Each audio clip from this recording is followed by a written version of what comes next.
Her children absolutely distraught. Hold on. I did not have the mic on, so I apologize.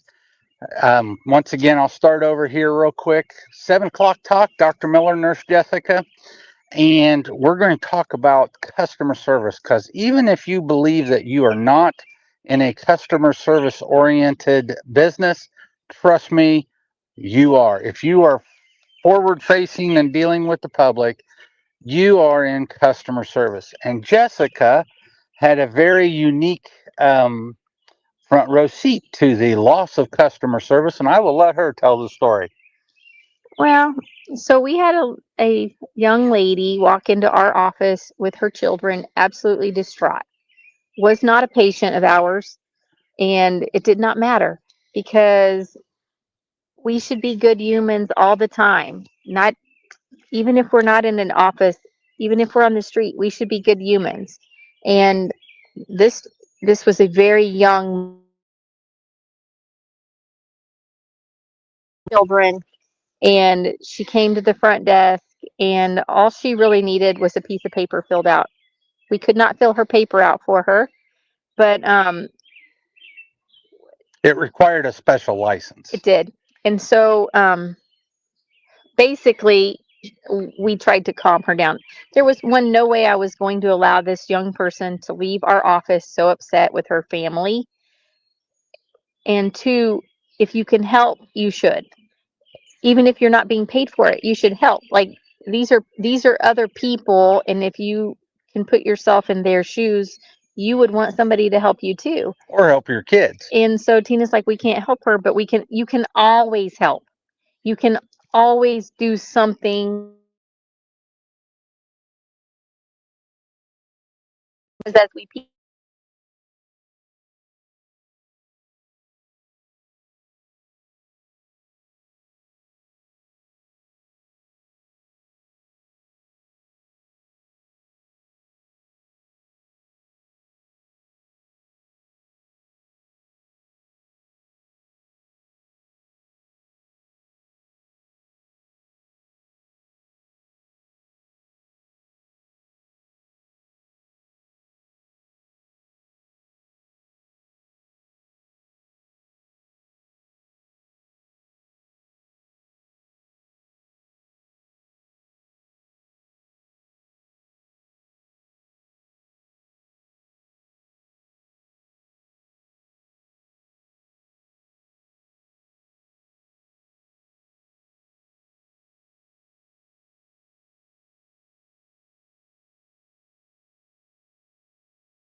voicemail. And so then I looked her up to see who her insurance was through. So she had a managed care.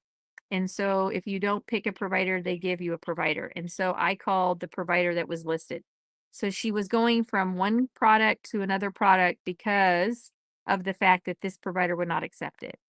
And so I got a Let's, and this is a big problem because insurance, especially the government insurance, it can literally change overnight and you can't talk to a person. So you're paying for insurance and you can't use it and you can't get a hold of a person that can help you. And so you run into a situation like this. Sorry to have well, interrupted. for insurance agents and things like that, they are on an automated system. But if you have an office and you have office hours, answer your phone. Just answer your phone. Like, I don't know why everybody has a phone tree that takes you umpteen places and then puts you to a voicemail. Please answer your phone. So this lady had she had an appointment.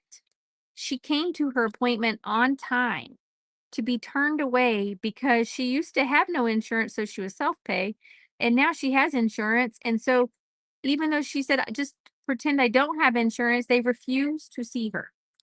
And so this was in Seymour, Indiana. Actually, I used to work for a facility that was associated with them. It disheartens me terribly because I haven't worked there in a few years, and my manager would have lost her mind if we ever treated an individual like this. So, um, she left Seymour, and we are small town North Vernon. Why she showed up in our parking lot, I am not sure, but thankfully she did, because I believe God is good and he will always put people in front of you that need you, or if you need something, he usually provides. Or that you For can, this person, she walked into the right office because we couldn't specifically help her, or we absolutely would have, but we weren't going to let her leave without somebody helping her.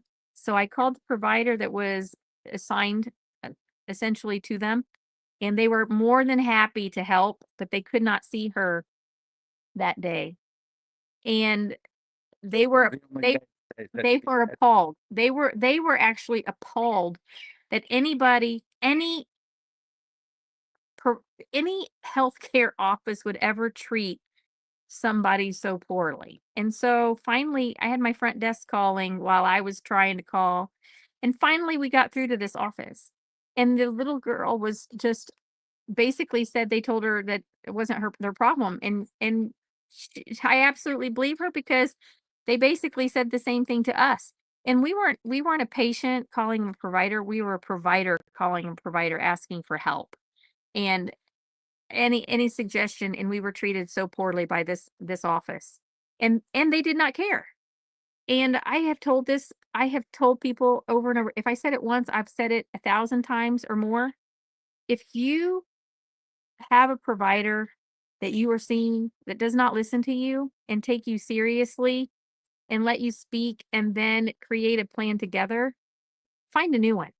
There's plenty of them out there, but I think from a provider perspective, they don't care. They also don't care that you come in and out, that because you're just one person and they have a line of them.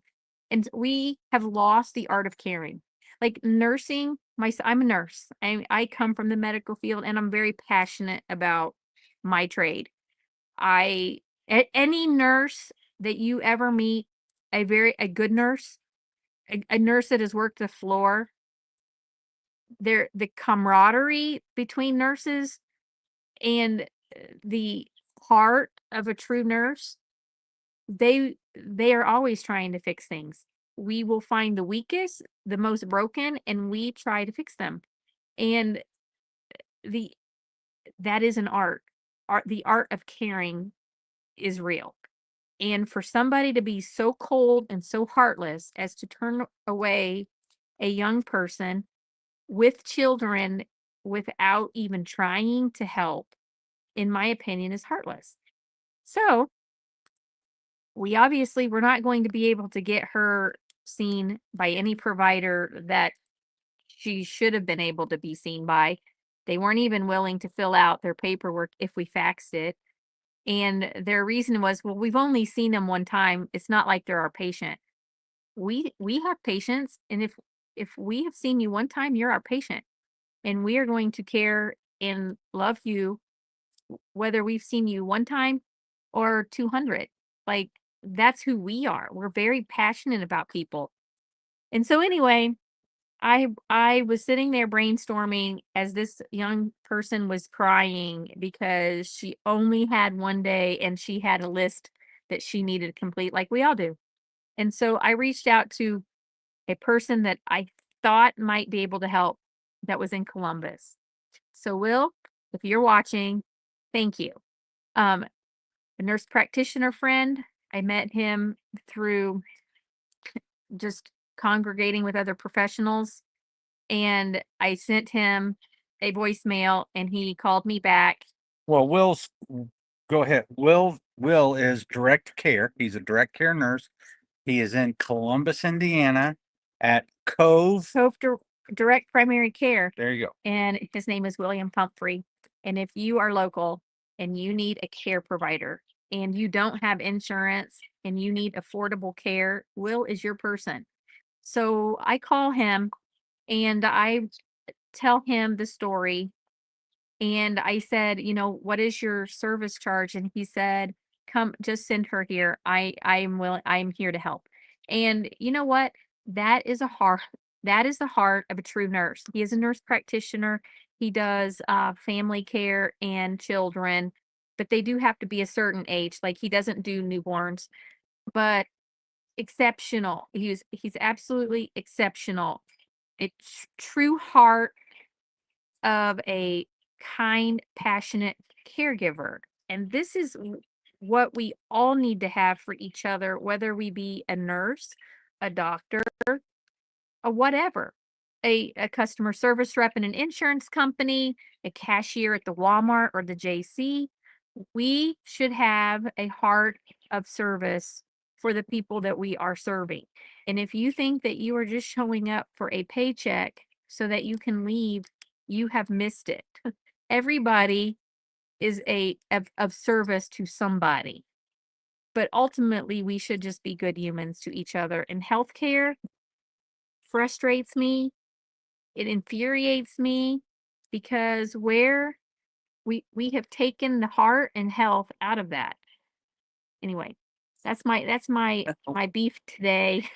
I just we need to do better by each other and put ourselves in their shoes and just care. So before we go on to our next segment, I would like to ask you, I mean, you're watching this on StreamYard or on a replay. We have a few in the thing. If this is kind of off topic because we're usually always talking about health, but we also think that, part of health and healthcare is actually being able to get health and healthcare. I have one So more thing to add to that. So if you like this information, go to our YouTube page and hit subscribe. We are trying to get to 1,000 subscribers. And when we get there, we will be giving away. You've heard us talk about the Thrive in 63. So if you're having problems with your GI, whether it be constipation, diarrhea, acid reflux, repeating, whatever the case may be, the Thrive in 63 program is a do it yourself program. You get phase one if you get drawn, and that is a $280 value. We have supplements from Metagenics. We have probably going to have a Morpheus device, Transformation Enzyme sent us more t-shirts. t-shirts and stuff. So we will have a lot of giveaways. So if you go to Integrated Health of Indiana on YouTube, that's our channel, and subscribe, we will be drawing winners out of our uh subscribed people, and we will let you know if you won. But help us out, please. Thank you, and share this. You said you had something else to add. I just am going to go right back to that because it really upsets me. And so if somebody comes to you and they are so upset, please don't ever let them walk out of your office that upset, especially with their families, because you have no idea what that person is going through and where they're about to go. So always try to calm them and break that.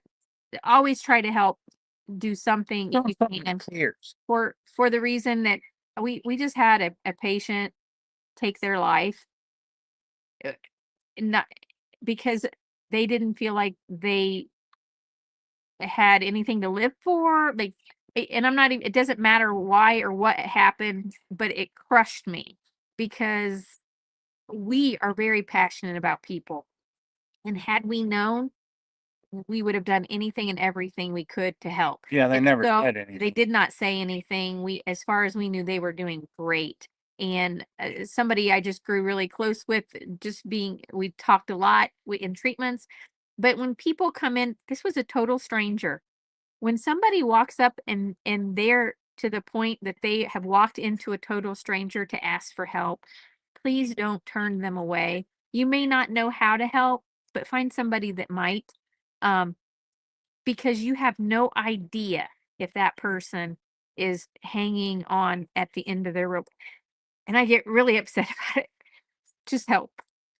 So the next thing that we were going to kind of hit on with this is customer service is one thing, but healthcare is truly a participatory event.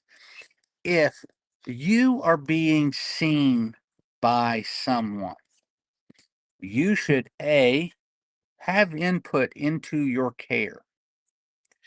B, you should have things that you have to do so that you are getting better. 3, you got to do the things that we guide you to. Doctors and nurses, and those who have been with us for a long time, they all know that doctor means teacher. If you are a patient, and we didn't have a patient do this, we had someone close to us do this that we helped, a family member, and they know what not to do, and yet they do it anyway, and then they're surprised when they go back to the same symptoms that they had. And it amazes us when people look at us and say, and we have had patients say, I don't know what happened. And this happens a lot around the holidays because all of the temptation, all of the super bad food is available and at your fingertips. And so if you are on a lifestyle plan and you're doing great and the holidays come up or special events, or what happens to most people, and when we sit down and talk to you about your health, we will say, you're going to start feeling great and you're going to test the waters. Everybody that I do it. This is where we teach you what the triggers are. And so when you know what the triggers are, you also know how to reverse the triggers. And that's the whole thing with functional medicine. It's healing you up and then getting you to where you know how to take care of yourself. And in this instance, it was a loved one who is drinking soda and felt great, felt wonderful, and went back to old ways that trigger the same problems that disturbs the gut. It causes inflammation. What did Tina say? Tina said that would be me. I think that's the caring soul person type thing. Tina is the caring soul. So I say that because if you just go to your doctor and you expect a pill, that's not actually healthcare. That is your doctor giving you something to cover up the symptoms and not generally, not generally getting to the root cause of why you have the problem. And we're not here to bash our MDs. Oh, no, not at all. There are loving, caring, kind, compassionate MDs out there that absolutely care and want the best for their patients and put in the extra time. What we are And they're teaching under is, a lot of stress. and they see a lot of patients. So this is by no means bashing any of these people that work so hard for the service of others. But there's a lot of instances where they're being driven by an insurance company or a protocol to get reimbursement, and that's where we have lost. Yes. And that's also where, when we're sitting there talking about this stuff, it's your doctor should absolutely sit down and talk to you about your sleep, about your nutrition, about your exercise, about your stress. If you want to reverse and truly control your inflammation and disease processes naturally. Now, can you do this with drugs? You can. But you have to expect that after you are on the drugs for a while, you will get more drugs, and then you will get more drugs, because drugs work on inhibition. So it is like trying to throw rocks in your ditch and plug it up. Well, that works for a while, but then the water level gets up high enough and things start to figure out a way around. And then it requires more. The perfect case, we see a lot of diabetics, and their metformin is, oh, I went on metformin, I've lost weight, I feel great, da da da da da. And then what happens is it stops working. And then people start to get into what is called metabolic syndrome. And so when you block this and you don't address what is causing that dysregulation, then you start to get other things happening. If you're male and your waist is above 40, if you're female and your waist is above 35, that's one sign of metabolic syndrome. If you have high blood pressure, that's defined as 135/85. That's another sign of metabolic syndrome. Or you are on medication for this. So if you're taking medication and your numbers are normal, you actually still have high blood pressure. High triglycerides in excess of 150. If your triglycerides are in excess of 150, that's another sign of metabolic syndrome. Next and last is high glucose. So glucose, fasting glucose in excess of 100. That's another sign of metabolic syndrome. And I forget, I think you only have to have 2 of the 3 to be actually diagnosed with metabolic syndrome. And if you have that or those, then the thing that's happening to you is your medication is like putting a piece of black tape over the check engine light. You're still running the car, there's still a problem, you're just oblivious to it. That's when you cause permanent damage. That's when you cause irreversible damage. You want to take those signs and symptoms seriously, and you have to be proactive about it. And your doctor has to teach you how to reverse this, and then you have to do those things. Well, and if your doctor doesn't have time to do that, they should be guiding you Referring to you to another provider that can help absolutely. you. So that's our I gotta tell on myself, because I had a customer service foible last week. And so this is me telling on myself. I had a person come to the clinic and came to the side door. There's now an employees only unless it's a delivery sign up. But we had a person come to the door and they were suffering from a migraine. I brought them in. I gave them paperwork. And then I did not explain that I wanted them back at 3:30 after lunch. I said, come back at 3:30, and they came back at 3:30 on Friday. And so, and rightly so, they gave us a 1-star review on Google because I did not double check the time and date with them.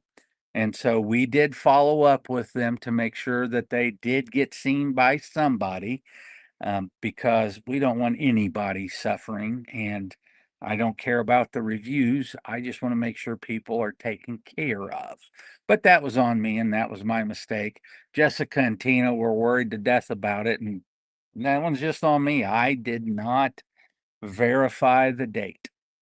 So that is the 7 o'clock talk tonight. We do have some interesting things coming up once again for YouTube. Absolutely check us out on YouTube and give us a subscribe, because once we reach 1,000, we have gifts to give out. We have a new video on blood glucose. Basically, it's the history of blood glucose. And then that leads into what the lab values are. And that leads into how you can actually start to take care of that yourself. Um, and so be looking for that. And we will see you. Coming up, we have Dr. Milton Bastidas, and he is going to be talking about cancer. And I don't know exactly when that one's going to be, but we also have Amy Rawls coming back, and she is going to be talking about GLP-1 and how you can produce that naturally. Because now, as we see with the GLP-1 inhibitors, there's a lot of sarcopenia going on. We're starting to see a lot of people that have muscle wasting and they're having a hard time getting the muscles back. So people need to be aware of how to get away from the Ozempics and those things and how to take care of themselves. And Amy Rawls will be coming on and discussing that with us. So that'll be on the 24th. So pay attention and we'll see you then. Have a good one.